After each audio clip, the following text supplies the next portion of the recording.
নতুন 10 টাকা বিক্রি হচ্ছে 16 থেকে 18 টাকায়, 20 টাকার নোট 28 টাকা।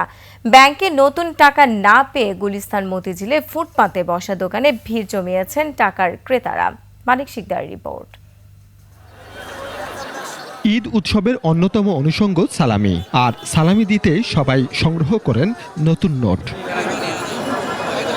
ভাগিনা আছে, ভাগ্নে আছে, ছোট ভাইরা আছে, তারা আশা করে থাকে নতুন টাকার জন্য, ওদের জন্য নিতে হয়। প্রতিবার ব্যাংক থেকে নতুন নতুন নোট পেলেও এবার পাওয়া যায়নি চাহিদা মতো নতুন নোট, তাই অনেকে এসেছেন মতিঝিল গুলিস্তানে নতুন নোট কিনতে। 2-3টা ব্যাংক এখন আছে, ওনাদের কাছে চাইছি, ওনারা নতুন টাকা নাই, একেবারেই নাই বললো। বাংলাদেশ ব্যাংকে থেকে অফ করে দিচ্ছে তারা বলো, কিন্তু কিছু কিছু ব্যাংকে তথ্য পাচ্ছি যারা মানে এনেছে, বাট ওনারা পাবলিককে দিচ্ছে না, ওনারা রাখছে।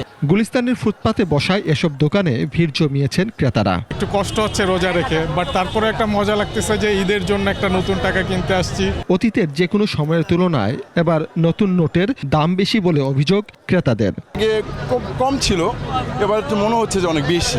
চাহিদার তুলনায় যোগান না থাকায় দাম বেশি বলছেন বিক্রেতারা। এবারকার ব্যাংকে মাল ছাড়া হয়নি, সেজন্য আমরা বান্ডিল পাই না জন্য সেজন্য এই অবস্থা। তাদের অভিযোগ, ঈদের আগেই কারসাজি করে নতুন নোটের সরবরাহ কমিয়ে দেয়া হয়। লিলি হালাল বিউটি সোপ, বিএসটিআই কর্তৃক সনদপ্রাপ্ত দেশের প্রথম হালাল বিউটি সোপ, দীপ্তিময় উজ্জ্বল ত্বকের জন্য। এই টাকা ব্যাংকের অফিসাররা ব্যাগ বইরা আইসা আমাদের কাছে পার্সোনাল বিক্রি করে, আমরা কিনা রাখি। আপনাদের মতন গ্রাহকরা কিনেন দেখা, তার জন্য আমি কিনা রাখি, আপনাদের কাছে বিক্রি করি। বিক্রি করে তার বিনিময়ে আমি কিছু টাকা পাই, ওইটাতে আমাদের বাল বাচ্চা চলে। ঈদে বাড়তি আনন্দ নিয়ে আসে নতুন টাকার ঈদ সালামি। তবে এবার নতুন টাকার দাম অনেক বেশি, যার কারণ হিসেবে বিক্রেতারা বলছেন ব্যাংকে নতুন টাকা পাওয়া যাচ্ছে না, তাই এর চাহিদাটা তুঙ্গে।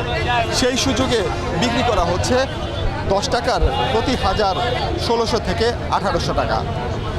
মানিক শিকদার, 21 টেলিভিশন, ঢাকা।